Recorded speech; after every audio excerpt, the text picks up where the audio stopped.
ओम नमो भगवते वासुदेवाय नमः। हरे कृष्णा, राधे राधे। हिंदू धर्म में दान को विशेष पुण्यदायक कर्म माना गया है और जब यह दान वैशाख मास में किया जाए तो उसका फल असंख्य गुना बढ़ जाता है। पुराणों और धर्म ग्रंथों में ऐसे अनेक प्रसंग मिलते हैं जहां एक साधारण से दान ने किसी के जीवन को परिवर्तित कर दिया, यहाँ तक कि मोक्ष का मार्ग भी प्रशस्त कर दिया।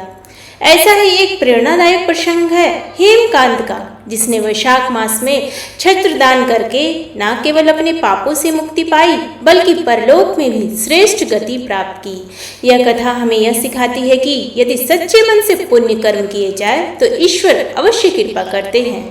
तो आइए इस कथा का रसपान करते हैं।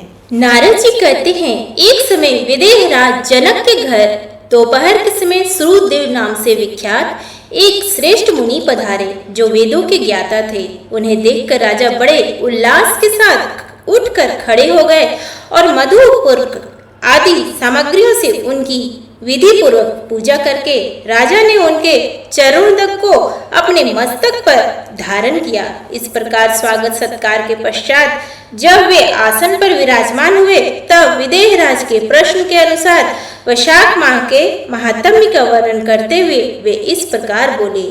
श्रुतदेव जी ने कहा, हे राजन, जो लोग वैशाख मास में धूप से संतप्त होने वाले महात्मा पुरुषों के ऊपर छाता लगाते हैं उन्हें अनंत पुण्य की प्राप्ति होती है। इस विषय में एक प्राचीन इतिहास का उदाहरण दिया करते हैं। पहले वंग देश में हेमकांत नाम से विख्यात एक राजा हो गए हैं।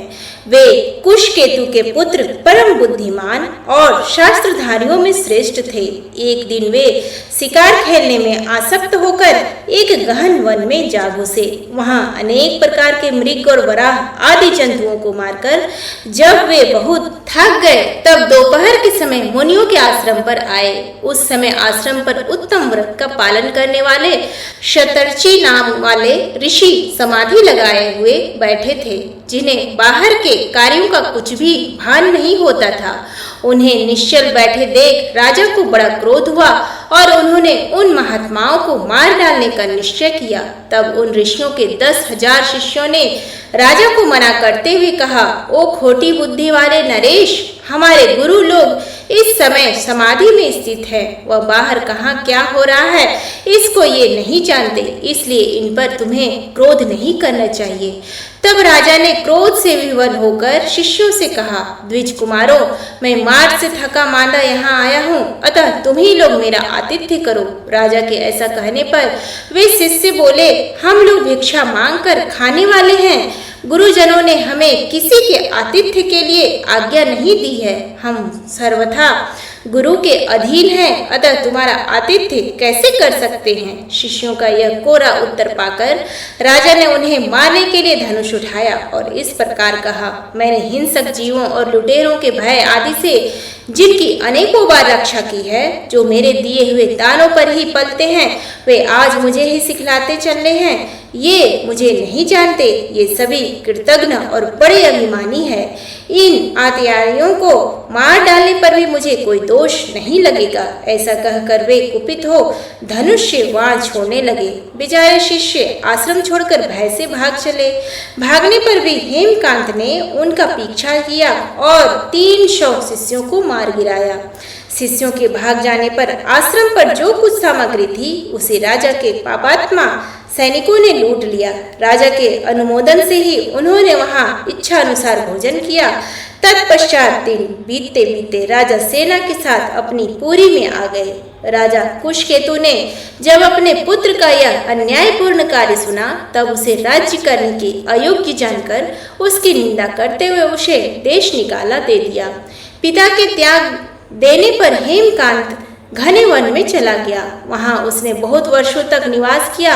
ब्रह्म हत्या उसका सदा पीछा करती रहती थी, इसलिए वह कहीं भी स्थिरता पूर्वक रह नहीं पाता था। इस प्रकार उस दुष्टात्मा के 28 वर्ष व्यतीत हो गए।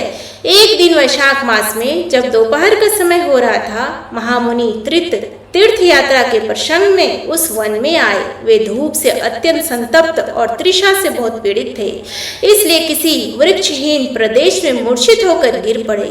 देव योग से हेमकांत उधर आ निकला। उसने मुनि को प्यास से पीड़ित, मूर्छित और थका मांदा देखकर उन पर बड़ी दया की। उसने पलाश के पत्तों से छत्र बनाकर उनके ऊपर आती हुई धूप का निवारण किया। वह स्वयं मुनि के मस्तक पर छाता लगाए खड़ा हुआ और तुम्बी में रखा हुआ जल उनके मुंह में डाला। इस उपचार से मुनि को चेत हो आया और उन्होंने क्षत्रिय को दिए हुए पत्ते के छाते को लेकर अपनी व्याकुलता दूर की। उनकी इंद्रियों में कुछ शक्ति आई और वे धीरे धीरे किसी गांव में पहुंच गए। उस पुण्य के प्रभाव से हेमकांत की 300 ब्रह्म हत्याएं नष्ट हो गई। उसी समय यमराज के दूत हेमकांत को लेने के लिए वन में आए। उन्होंने उसके प्राण लेने के लिए संग्रहणी रोग पैदा किया। उस समय प्राण छूटने की पीड़ा से छटपटाते हुए हेमकांत ने 3 अत्यंत भयंकर यमदूतों को देखा, जिनके बाल ऊपर की ओर उठे हुए थे। उस समय अपने कर्मों को याद करके वह चुप हो गया। छत्रदान के प्रभाव से उसको भगवान विष्णु का स्मरण हुआ। उसके स्मरण करने पर भगवान महाविष्णु ने विश्वक्सेन से कहा, तुम शीघ्र जाओ, यमदूतों को रोको, हेमकांत की रक्षा करो।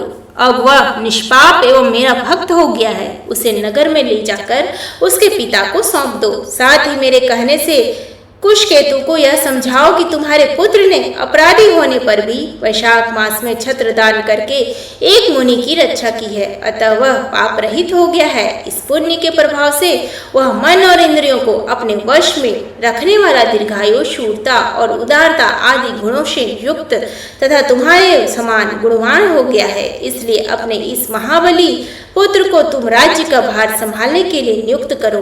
भगवान विष्णु ने तुम्हें ऐसी ही आज्ञा दी है। इस प्रकार राजा को आदेश देकर हेमकांत को उनके अधीन करके यहाँ लौट आओ।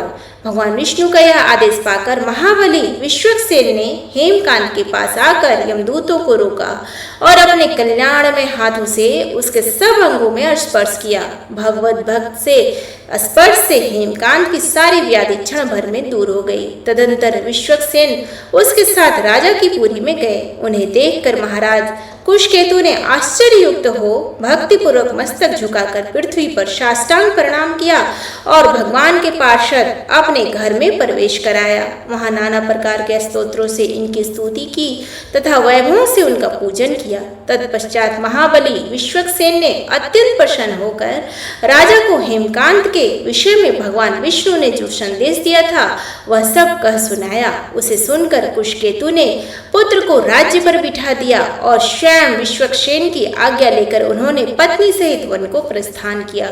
तदंतर महामना विश्वक्सेन हेमकांत से पूछकर और उसकी प्रशंसा करके श्वेत द्वीप में भगवान विष्णु के समीप चले गए।